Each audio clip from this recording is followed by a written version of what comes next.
Welcome back. Or I should say, I'm back.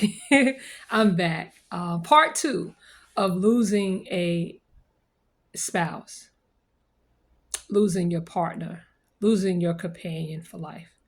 I pray that as you watch this, that today is a better day for you.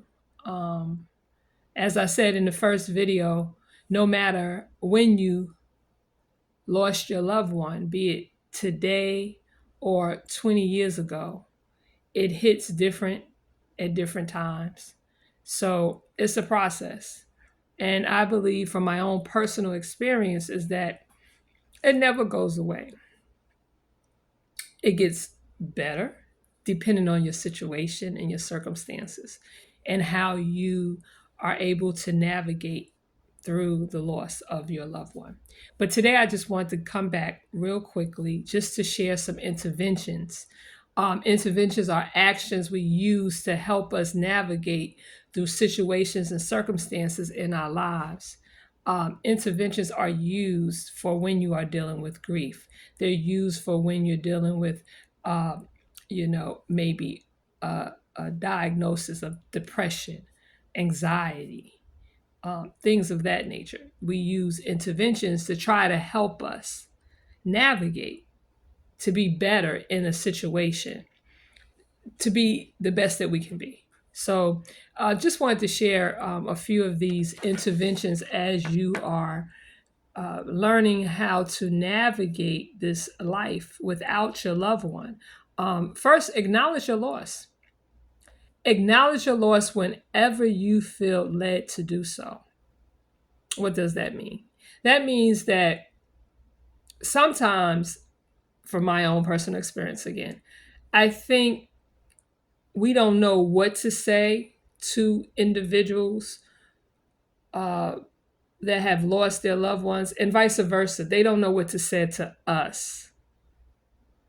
And sometimes we don't say anything about the one that we have lost or the one that they have lost. And so acknowledging the loss of the person is completely fine, particularly for the one that has lost the loved one, right? It's completely fine, but it should be done at your time. I'll use this example.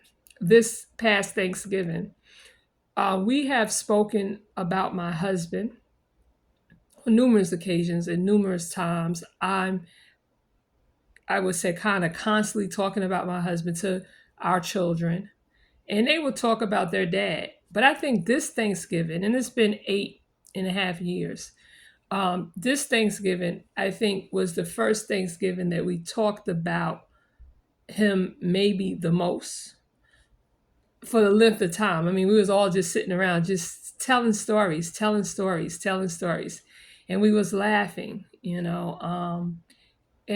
yeah, we were laughing. I think there have been times that we have talked, maybe not all of us together, but maybe me and another one child, or me and two children, or, however the situation is. And it might have been tearful.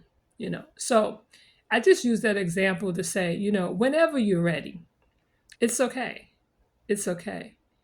As some people you might find they talk about their loved one all the time, right? They don't ever stop. And that's okay.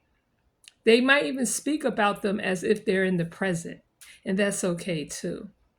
Okay, so acknowledging your loss, acknowledging the one that you lost.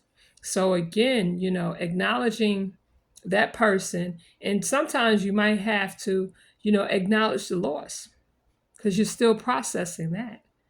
Every loss is not the same, of course, and every loss affects us a different way. The next one I would say is allow yourself time to grieve. Allow yourself time to grieve. Again, there's no real time for that. I believe it'll be until you leave the universe, amen, yourself, that it will actually stop. Okay? But allow yourself time, you know. Um, it's okay.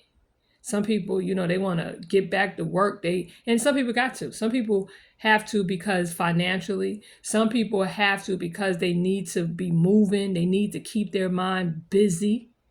That's okay. You have to find what works for you. And if you not returning back to work, you not going to the family functions right now because it's too much for you, whatever that process is for you, I would suggest that allow it. Don't beat yourself up about it. Don't you feel really bad about it. It's okay. Seek support. Seek support from your friends, your family, from grief support groups. You can Google grief support groups in your area. Churches provide it. Uh, there's is a plethora, I think, of support out there. You just have to find it. You have to find what works for you. I was recently, uh, just recently invited to a grief support group, and I was on the fence. I was like, yeah, but for me, and I'm just being transparent, and it's a personal thing. If I do go to a grief support group, I would like it needs to be intimate, right? It needs I don't want no more than maybe 5 or 6 people in the group. And I want to be mindful about the group that I get in because I know me. I'm so transparent. And you can't really, for me and for you too, you can't just put your business out there to everybody. And when you do, you have to be ready for that. And I don't think a lot of people are ready for it. So, you want to kind of vet the group that you're going to, vet the boundaries and what they have to offer. But if nothing else, you don't have to really go and offer anything. You can go and you can hear, because someone might be in a group and they'd be like, you know what? The last time I picked up their shirt, or I went to their closet to just get something of theirs to smell them, right? Or I got in their robe. And you might hear that and you'd be like, oh, wow, really? I wanted to do that. I did that.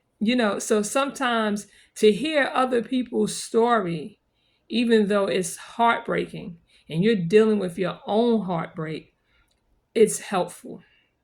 So seek support. Uh, Next, remember to care for yourself during the process. And that's hard, right? Some days, particularly if it's right when it didn't happen,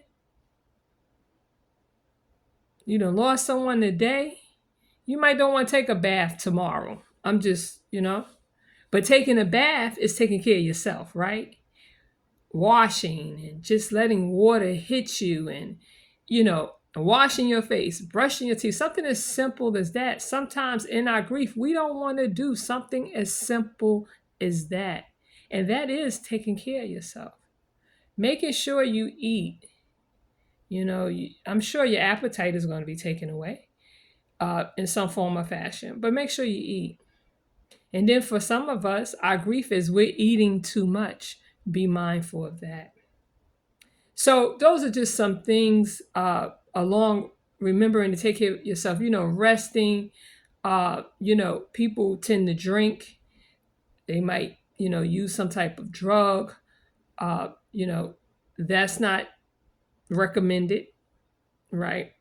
But we know, I'm just going to say alcohol is legal and we drink, but you want to remember, take care of yourself. You don't want to drink yourself into a situation where now you need help, right? So just being mindful about how we navigate, how we live, because guess what? We want to live our best life. Guess what? The ones that we lost, they will want us to live our best life.